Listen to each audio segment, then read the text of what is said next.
Hello friends, ఈ మధ్యకాలంలో digital మోసాలు ఎక్కువైపోయినాయి కదా. అదేవిధంగా పాన్ కార్డు, ఆధార్ కార్డు మోసాలు కూడా ఎక్కువైపోయినాయి. ముఖ్యంగా మీకు తెలియకుండానే లోన్లు కూడా తీసేసుకుంటున్నారు. అది మీకు మాత్రం తెలియదు. అటువంటి సందర్భాల్లో మనం ఏం చేయాలో అనేది ఇప్పుడు ఈ వీడియోలో మీకు చెప్తాను. మొదటి నుంచి చివరి వరకు చూడండి.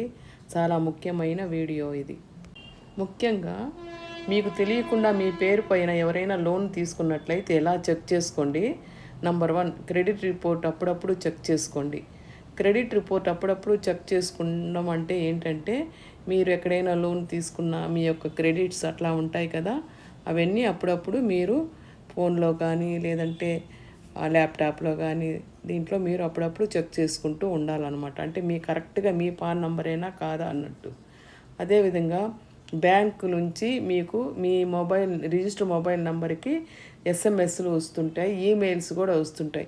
అవి కరెక్ట్గా మీవేనా కాదా అనేది మీరు అప్పుడప్పుడు చెక్ చేసుకుంటూ ఉండాలి మీ ఫోన్లలో. ఎందుకంటే మీ రిజిస్టర్ మొబైల్తోనే అది అయి ఉంటుంది.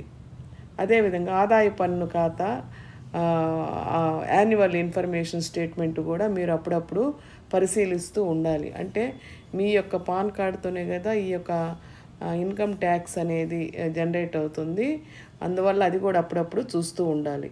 ఇంకా సందేహం వచ్చిందనుకోండి మనకి, సో ఇది మన పాన్ నంబర్ కాదు, మనం తీసుకున్నట్టు అనిపిస్తుంది అని ఎటువంటి సందేహాలు వచ్చినప్పుడు మీరు ఏం చేయాలంటే, ముందుగా ఒక పోలీస్ కంప్లైంట్ తీసుకోవాలి. పోలీస్ కంప్లైంట్ ఇవ్వాలి, ఎక్కడ ఏం జరిగింటి అని. అదేవిధంగా మీరు ఇంకొక పని కూడా చేయాలన్నమాట. మీ కన్సర్న్డ్ బ్యాంక్స్కి వెళ్ళి, మాకు ఇటువంటి లోన్స్ ఎప్పుడు తీసుకోలేదు, మాకు ఇట్లా వస్తుంది అని చెప్పి బ్యాంకులకు కూడా మీరు వెళ్ళి కంప్లైంట్ ఇవ్వాలన్నమాట. రిటర్న్ కంప్లైంట్ మీ బ్యాంకుకి, మీ యొక్క పేరెంట్ బ్యాంకుకి వెళ్ళి ఇవ్వాల్సి వస్తుందన్నమాట. అదేవిధంగా ముఖ్యమైన విషయం ఏంటంటే, ఈ పాన్ కార్డ్ అనేది ఎవరికి షేర్ చేయకూడదు. ఈవెన్ నంబర్ కూడా మీరు ఎవరికి షేర్ చేయకూడదు అనమాట. సో ఇదండి ఈ వీడియో మీకు నచ్చితే లైక్ చేయండి, షేర్ చేయండి, సబ్స్క్రైబ్ చేయండి. ఇవన్నీ మీరు జాగ్రత్తగా మీరు అప్పుడప్పుడు పరిశీలించుకుంటూ చెక్ చేసుకుంటూ ఉంటేనే మీకు మీ యొక్క పాన్ కార్డు దుర్వినియోగం అనేది జరగదనమాట. ఈ ఇన్ఫర్మేషను ఎవరికైనా ఫార్వర్డ్ చేయండి. Thank you.